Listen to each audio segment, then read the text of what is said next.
We need to talk about how one photo, just a single, simple image, suddenly became enough to fake anyone's voice. This is the story of SeedDance 2.0, and it's about a lot more than just a clever app. It's about how a single feature just blew up the trust we have in, well, everything we see and hear. So this whole thing kicks off with this anonymous journal entry, and it sets the stakes right away. The writer makes it clear, the story that everyone was talking about, the one that went viral, that wasn't the real story, not even close. So what was going on beneath the surface? Let's get into it. Right, so first things first. This wasn't just another fun video generator app. No, this was about something specific, a new capability that crossed a massive line. A line that, frankly, most experts in the security world thought we were still years, maybe even a decade away from even touching. And here's the crazy part. Look how simple it was. Just 3 steps. You upload a photo, any photo of anyone. The AI then spits out a video of them talking. But, and this is the absolute game changer, that third point, no audio sample needed. It created their voice from nothing but the pixels in a picture. It had never heard them speak. Think about that for a second. This right here shows you just how big of a deal this was. For years, if you wanted to clone a voice, you needed, well, their voice. You needed an audio sample. That was the barrier, right? It was this sort of digital air gap. If you weren't a public figure, if your voice wasn't all over the internet, you were pretty much safe. But SeedDance 2.0, it just blew that whole air gap to pieces. All of a sudden, any photo of your face was the key to stealing your voice. As you can imagine, the reaction was not good.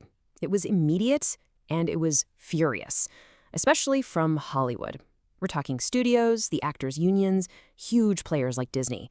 They didn't look at this and see cool new tech. Oh no. They saw a tool for theft on a massive industrial scale. The backlash was so intense that ByteDance had to pull the feature within days. But here's the thing. The genie was already out of the bottle. The tech exists. And this gets us to the real heart of the problem. All that public outcry, the viral deepfakes of celebrities, that was all just noise. It was a complete distraction from the real danger, which was much deeper and much more invisible. I love this metaphor from the source material because it really nails it. Deepfakes used to be the shark, right? The big scary thing. Now, they're just the ripple on the surface. We were all staring at the funny celebrity clips, the little ripple, while the real predator was just moving silently under the water. So yeah, the visible threat, super easy to spot. It was all those crazy clips of celebrities saying stuff they never actually said. They were designed to go viral, to get people talking and, for everyone to get outraged about. And that's exactly what happened. That's what the headlines were all about. Okay, but look at the invisible threat. This is where it gets truly terrifying. We're not talking about entertainment anymore. We're talking about deception being woven into the very fabric of our lives.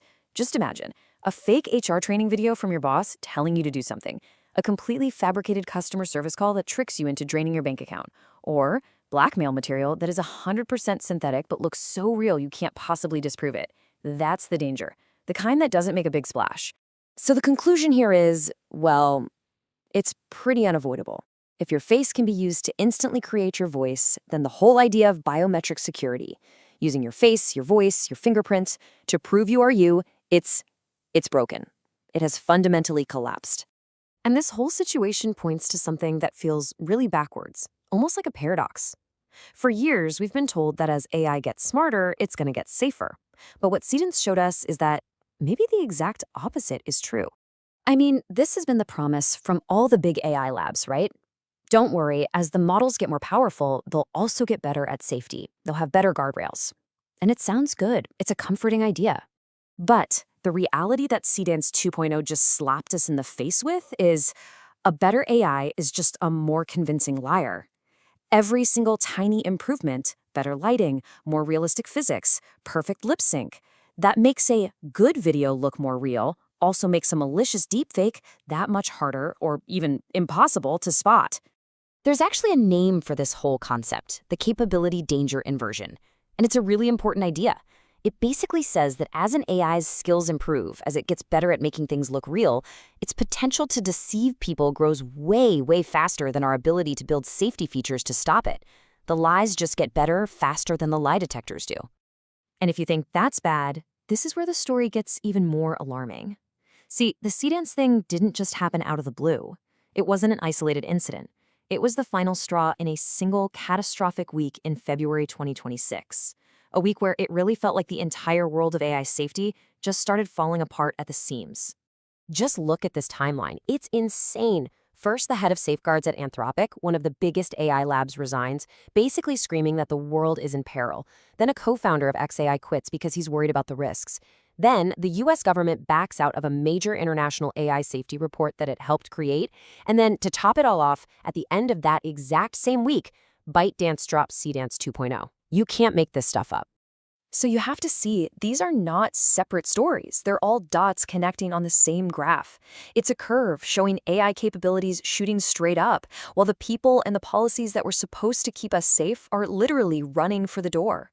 Which, of course, brings us to the one question that really, truly matters now. This technology is here. It's not going away.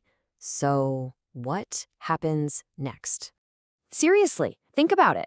This whole mess was caused by a tool built for what? Making fun videos, entertainment.